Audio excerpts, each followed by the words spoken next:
The Henderson family reunion happened every year at my brother David's house in Scottsdale.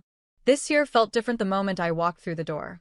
The usual warm greetings were replaced with uncomfortable glances and whispered conversations that stopped when I entered the room.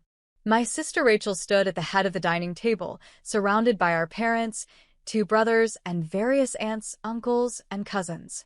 She had papers spread out in front of her, and everyone was leaning in, nodding along as she pointed at different documents.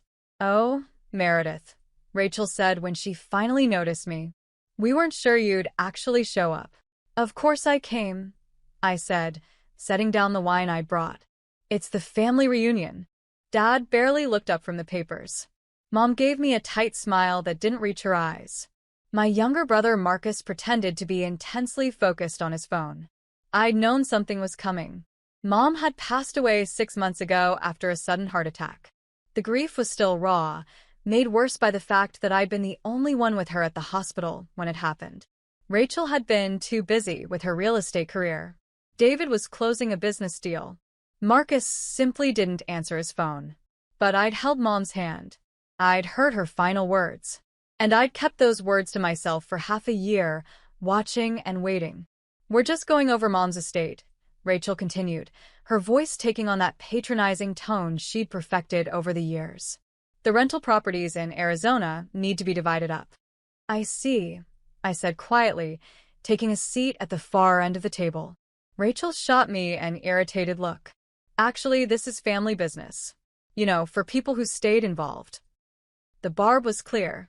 5 years ago, I'd moved to Colorado for a job opportunity. In my family's eyes, leaving Arizona meant abandoning them. Never mind that I called Mom twice a week.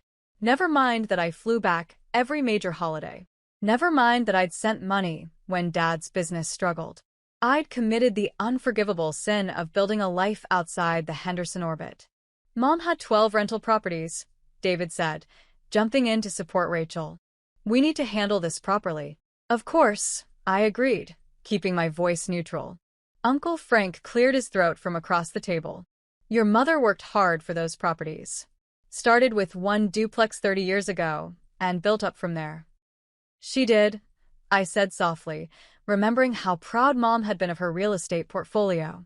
How she'd scrimped and saved, fixed leaky faucets herself, dealt with difficult tenants at 2 a.m. Those properties represented decades of her life. Rachel shuffled her papers importantly. "So here's what we've decided. Since I'm in real estate and I understand property management, I'll take 6 of the properties.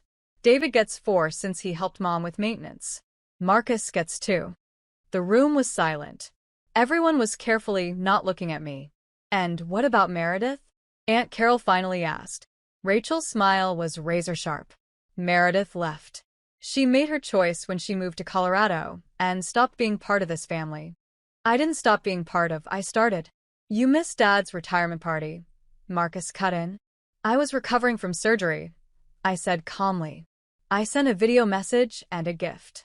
"You weren't at David's promotion dinner," Rachel added. "I was in the hospital with Mom that week. She had pneumonia." "Where were all of you?" The silence that followed was deafening. Dad finally spoke, his voice gruff.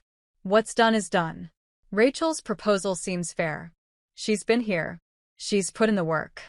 Something inside me went very still and very cold. This was it. The moment I'd been preparing for since I sat in that hospital room and Mom had gripped my hand with surprising strength for someone so close to death. "Okay," I said simply. Rachel blinked, clearly expecting an argument. "Okay, if that's what the family has decided." I folded my hands in my lap, the picture of calm acceptance. "Well, good," Rachel said, though she looked suspicious. "I'm glad you're being reasonable about this." "I'm always reasonable," I replied with a small smile. The conversation moved on.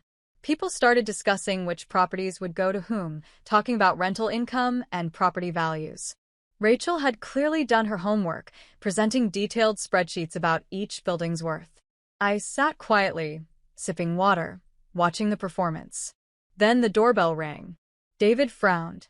"Who else is coming?" "Everyone's here." "I invited someone," I said calmly. "I hope that's okay." Rachel's eyes narrowed. Who? I stood and walked to the door. Standing on the porch was Gerald Morrison, Mom's estate attorney. He was a distinguished man in his 60s with silver hair and a briefcase that had seen better days. Mr. Morrison, I greeted him warmly. Thank you for coming. Of course, Meredith, he said, his voice professional but kind. I believe it's time. We walked back into the dining room together. The family reunion chatter died instantly. Everyone, I said, gesturing to Mr. Morrison. This is Gerald Morrison. He's been Mom's estate attorney for over 20 years. Rachel stood up abruptly, her chair scraping against the floor. What is this? We already have everything figured out. Do you? Mr. Morrison asked mildly, setting his briefcase on the table. Because I have some documents here that might change that understanding. Dad's face had gone pale. Meredith, what's going on? Mom asked me to wait 6 months, I said quietly, looking at each family member in turn. She wanted to see what you would all do, how you would handle her passing, whether you'd remember the daughter who moved away, but never stopped calling, never stopped caring. This is ridiculous, Rachel snapped. Those properties are not yours to divide, Mr. Morrison interrupted smoothly. He opened his briefcase and pulled out a thick folder. In 2018, Mrs. Eleanor Henderson executed a series of quitclaim deeds transferring all 12 rental properties into an irrevocable trust. The room went completely silent. The beneficiary of that trust, Mr. Morrison continued, pulling out document after document, is her daughter Meredith and Henderson. Marcus actually laughed. That's impossible. Mom would never. Your mother came to my office in March of 2018, Mr. Morrison said, his voice cutting through the room like a knife. She was very clear about her wishes. She said, and I quote, Rachel cares about my properties. David cares about what I can give him. Marcus cares about himself. But Meredith cares about me. I felt tears prick my eyes, but I blinked them back. Not yet. Not until this was finished. This is bullshit, Rachel hissed. You manipulated her. You. The transfers were witnessed and notarized, Mr. Morrison said calmly. All 12 properties. The paperwork was filed with the county recorder's office. It's been public record for over 6 years. Anyone could have looked it up. He began laying out documents on the table. Deed after deed. Each one showing the transfer of property from Eleanor Henderson to the Meredith A. Henderson Irrevocable Trust. The Catalina Street duplex. The Roosevelt Avenue fourplex. The Grant Road apartments. The Speedway Boulevard commercial property. All 12, one by one, their new ownership made clear in black and white legal language. But we've been managing these properties, David stammered. We've been collecting rent, handling maintenance. Yes, I said quietly. You have. And every single dollar of that rent has been deposited into accounts that I've been monitoring. Every repair, every expense, every tenant interaction, all documented. Rachel's face had gone from red to white. You've been spying on us? I've been watching my properties, I corrected. Properties that legally became mine in 2018.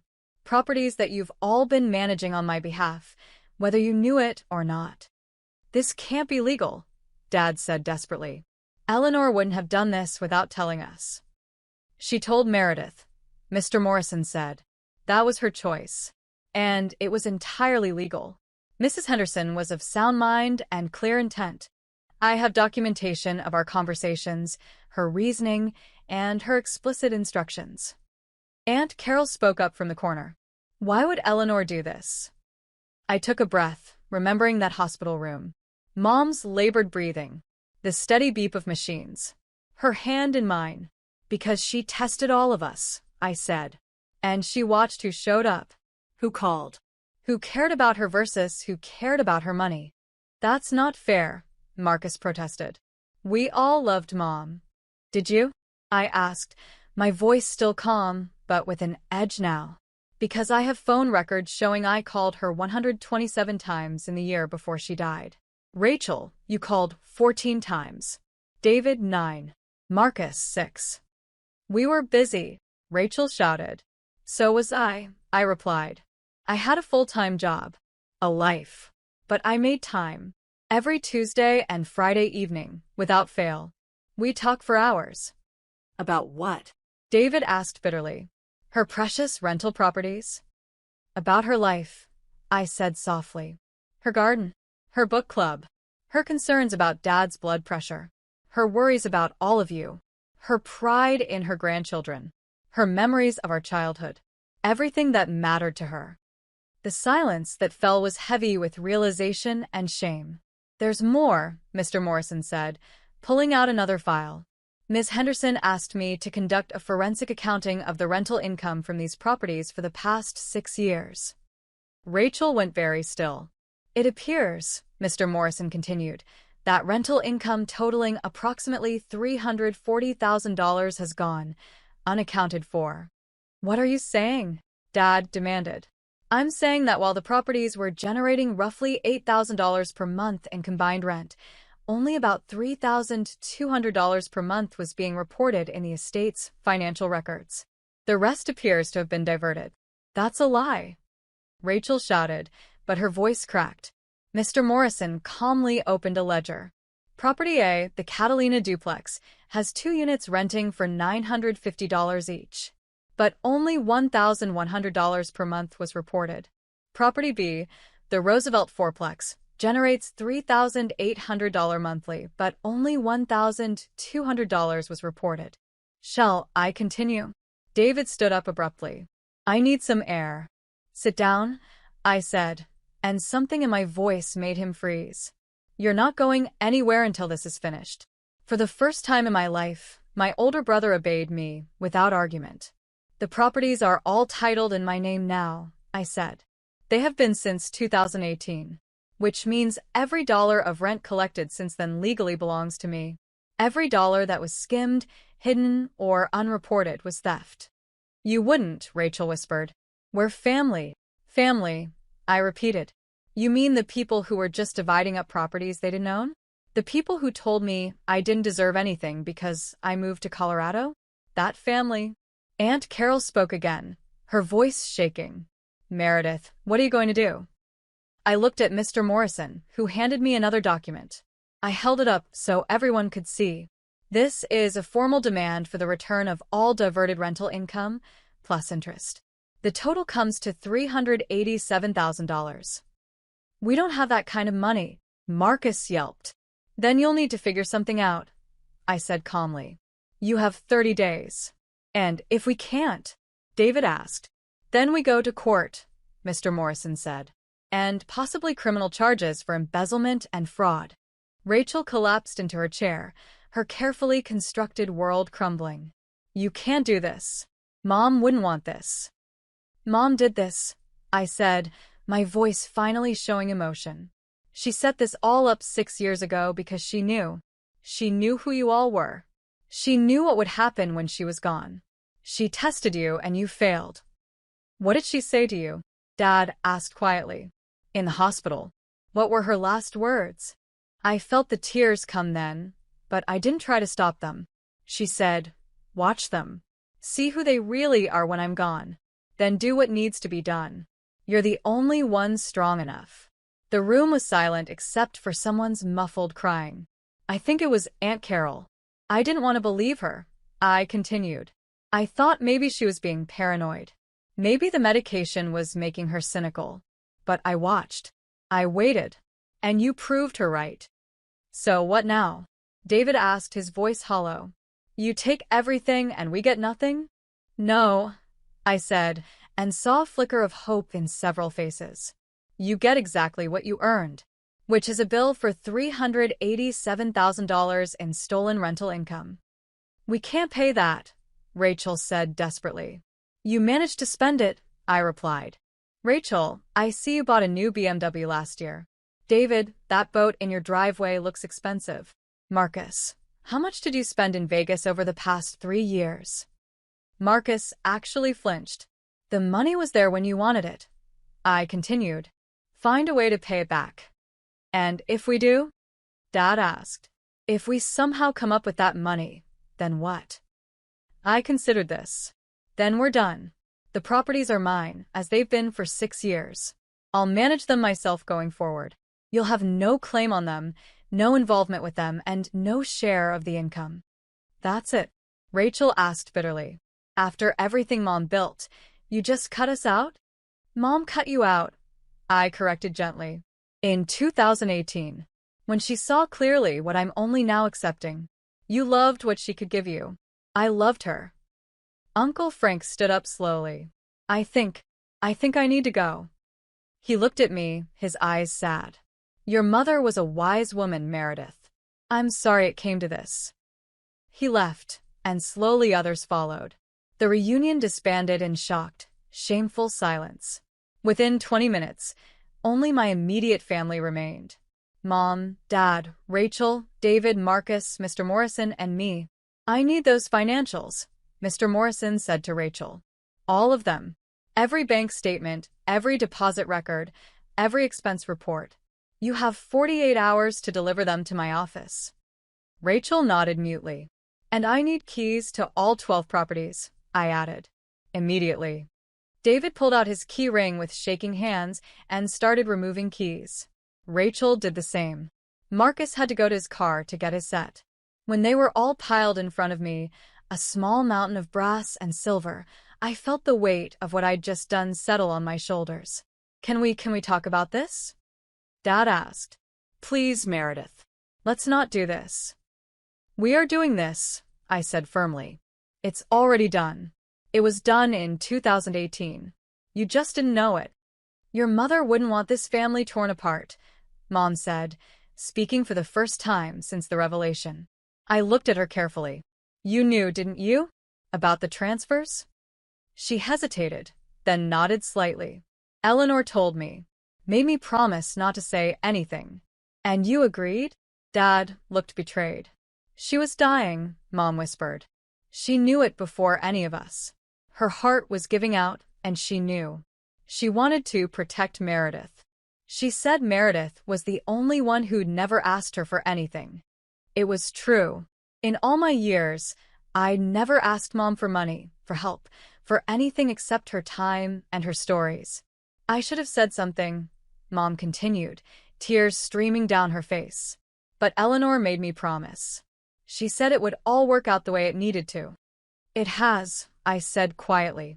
Rachel let out a bitter laugh. You must be so proud of yourself. Playing the long game. Pretending to be the good daughter while plotting to take everything. I didn't plot anything, I said tiredly. Mom made these choices. I just honored them. And I would have been content to let you all manage the properties forever if you'd just remembered I existed. If you'd included me. If you'd shown 1 ounce of the love and respect you showed each other. We did love you, David said. Did you? I asked. Or, did you love the idea of me? The sister who lived far away and didn't interfere? The one you could forget about until family reunions? No one had an answer. Mr. Morrison cleared his throat. I think we've accomplished what we needed to today.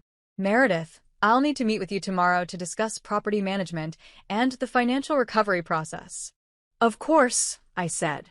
Thank you for coming, Mr. Morrison. He nodded to everyone and left, taking the heavy legal atmosphere with him. What happens now?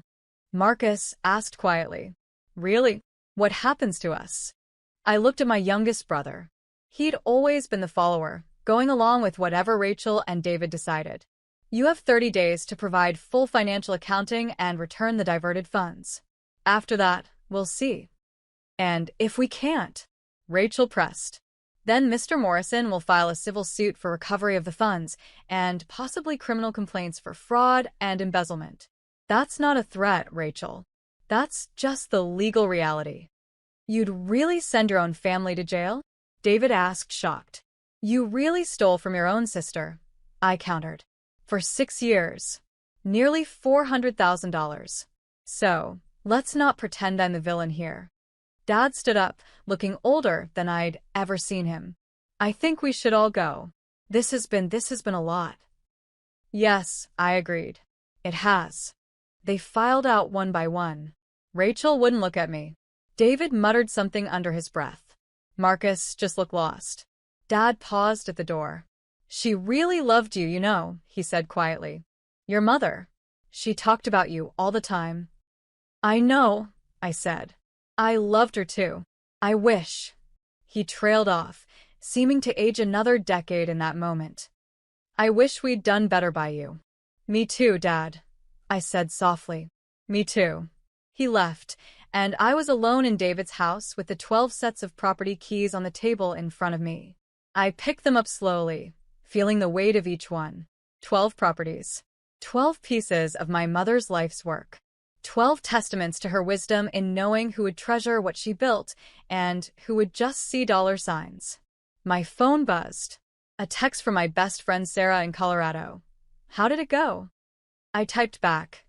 Exactly like Mom predicted. 3 dots appeared then. Need me to come down? No, I wrote. I'm okay. Really? I'll call you tonight. I gathered the keys in my purse and walked out of David's house, probably for the last time. The Arizona sun was setting, painting the sky in shades of orange and pink that Mom had always loved. I drove to the first property, the Catalina Street duplex, where this all began 30 years ago. It was a modest building, well-maintained, with a small garden in front that Mom had planted. I sat in my car looking at it and finally let myself cry. Not for the family I'd just confronted, but for the mother who'd loved me enough to see clearly. Who'd protected me even from beyond the grave. Who'd known that someday I'd need this gift and this lesson. Thank you, Mom, I whispered. I'll take care of them. All 12. Just like you took care of me. The tears came harder then, grief and relief and vindication all mixed together. I cried for the family that could have been, for the relationships that would never recover, for the trust that had been broken long before today. But I also cried with gratitude, because Mom had seen me, really seen me, had known that I would need not just the properties, but the validation that I wasn't crazy, that I wasn't the problem, that my love had been real and returned, even when everyone else made me doubt it. The next 4 weeks were brutal. Rachel hired a lawyer who immediately tried to challenge the transfers, claiming undue influence. It went nowhere. Mr. Morrison's documentation was ironclad. Mom had been examined by 2 independent physicians before executing the transfers, both of whom certified her sound mind and clear intent. David tried a different approach, calling me repeatedly to negotiate. He offered to buy back some of the properties at below market value. I declined each time. Marcus sent a long email apologizing and asking for mercy. I replied with a simple, return the money. Then we'll talk. Dad said nothing. He and Mom stopped coming to family events. I heard through Aunt Carol that they were seeing a marriage counselor, that the revelation had shaken their entire relationship. The financial accounting revealed the situation was even worse than Mr. Morrison initially calculated. The actual diverted amount was $412,000 over 6 years.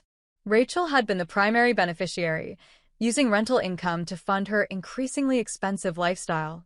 David had taken about a third, using it for his boat and a timeshare in Mexico. Marcus had received the least, but had still benefited to the tune of $40,000. None of them could pay it back in 30 days. Rachel's lawyer sent an offer to settle for $150,000 paid over 5 years. I rejected it. On day 31, Mr. Morrison filed a civil suit for full recovery plus interest and legal fees.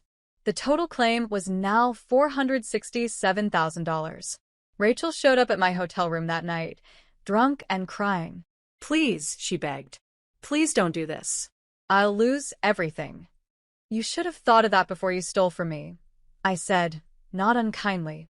For 6 years, Rachel. 6 years. I didn't know it was yours, she shouted. That doesn't matter, I replied calmly. It wasn't yours. You never asked questions. You just took what you wanted, like you always have. She left, cursing me. I felt nothing. The lawsuit moved forward. David and Marcus tried to negotiate separately, offering to testify against Rachel in exchange for reduced penalties. I refused. They were all equally guilty. 3 months after the reunion, the court ruled in my favor. The judgment was for the full amount plus legal fees, $489,000 total. Rachel filed for bankruptcy. David had to sell his boat and take out a second mortgage on his house. Marcus moved back in with my parents. I felt no satisfaction in their suffering, only a deep, bone-tired sadness that had come to this. But I also felt something else, freedom. For the first time in my adult life, I didn't have to wonder if I was the problem. Didn't have to question whether I was too sensitive, too distant, too different. Mom had validated everything I'd felt, but been told I was imagining. I hired a property management company to handle the 12 rentals. The income, properly managed and not diverted, was substantial, about $96,000 per year after expenses and taxes. I used part of it to establish a scholarship fund in Mom's name for young women pursuing business degrees. The rest I saved, invested, and lived on modestly. I didn't quit my job in Colorado. Didn't buy a mansion or a fancy car. The properties weren't about wealth for me, they were about validation, about love, about a mother who saw her daughter clearly and protected her. I returned to Arizona for the anniversary of Mom's death. I brought flowers to her grave, purple irises, her favorite. I took care of them, Mom, I said quietly, arranging the flowers. Just like you asked. All 12 properties. They're safe. They're generating income. They're helping people through the scholarship fund. You'd be proud. The cemetery was quiet except for birds and distant traffic. Rachel's rebuilding. I continued. She got a job with a competitor, took a massive pay cut, but she's working.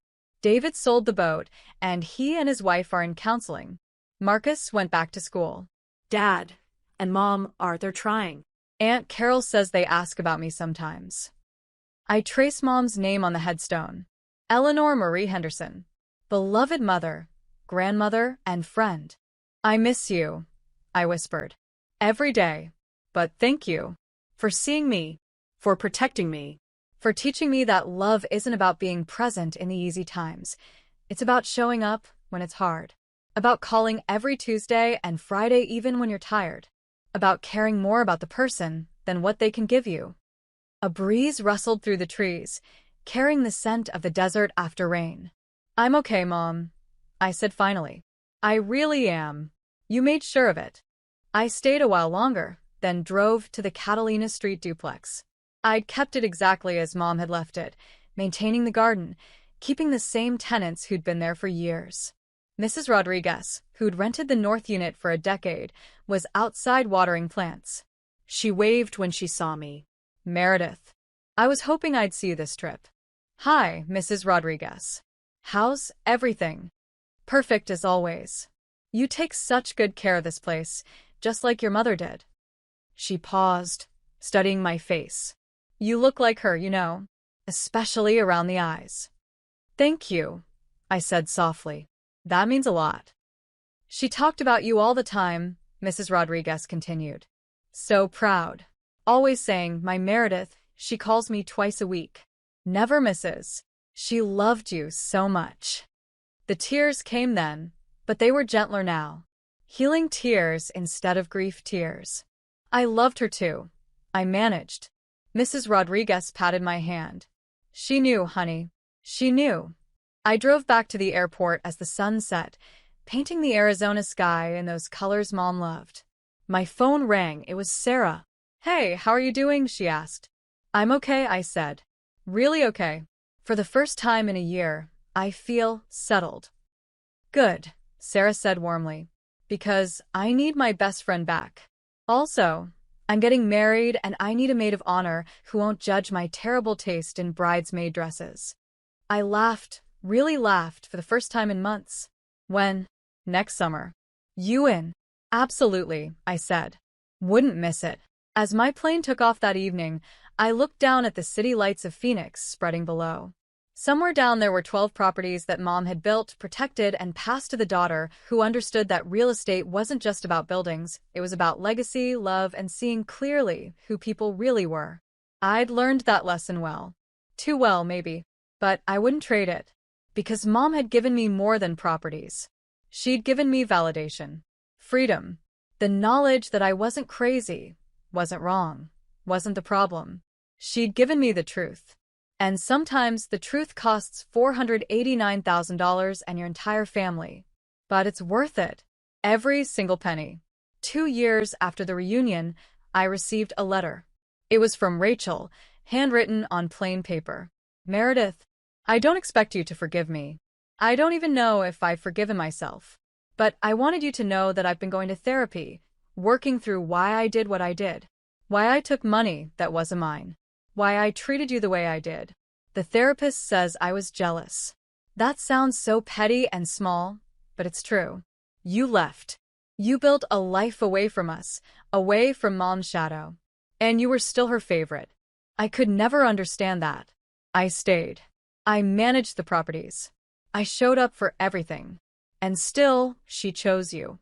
I get it now. She didn't choose you because you stayed or left. She chose you because you saw her as a person, not as a resource. You loved her, not what she could give you. I wish I'd understood that before she died. Before I destroyed our relationship. Before everything fell apart. I'm not asking for anything. Not forgiveness, not a relationship, nothing. I just wanted you to know that I finally understand. And I'm sorry.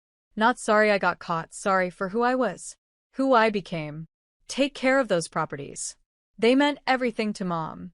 And clearly, you meant everything to her too. Rachel.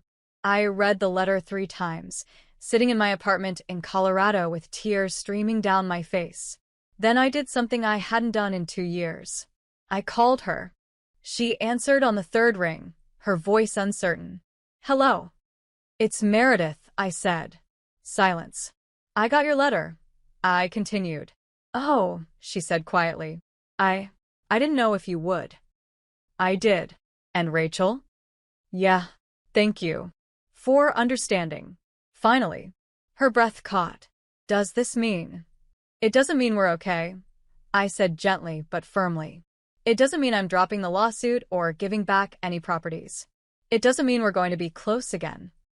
I know, she whispered. But it means, I continued, that maybe someday we can have coffee.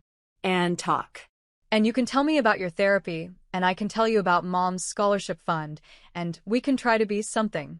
Not sisters like we were, but something. I'd like that, Rachel said, crying now. Someday. Whenever you're ready. Me too, I said. Someday. We hung up, and I sat for a long time, looking at the letter. Mom had been right about so many things. Right about who her children were. Right about what they would do. Right about who needed protecting. But I don't think even Mom could have predicted this, that the pain would eventually lead to growth. That the confrontation would force change. That the truth, as brutal as it was, might actually set us all free. The properties still generated income. The scholarship fund still helped young women. The lawsuit still stood as a legal reminder that actions have consequences.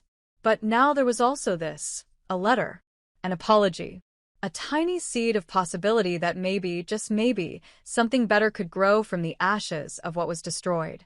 I folded the letter carefully and put it in my desk drawer, next to the deed to the Catalina Street duplex and the photo of Mom in her garden. What do you think, Mom? I asked the empty room.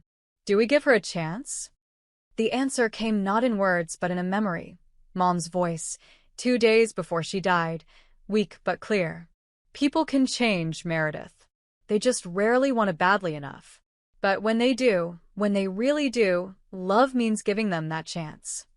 I smiled, wiping my tears. Okay, Mom, I said. Someday. We'll try someday. And for the first time since that reunion, since the revelations and the lawsuits and the pain, I felt something that had been missing. Hope. Not for what was, but for what might yet be.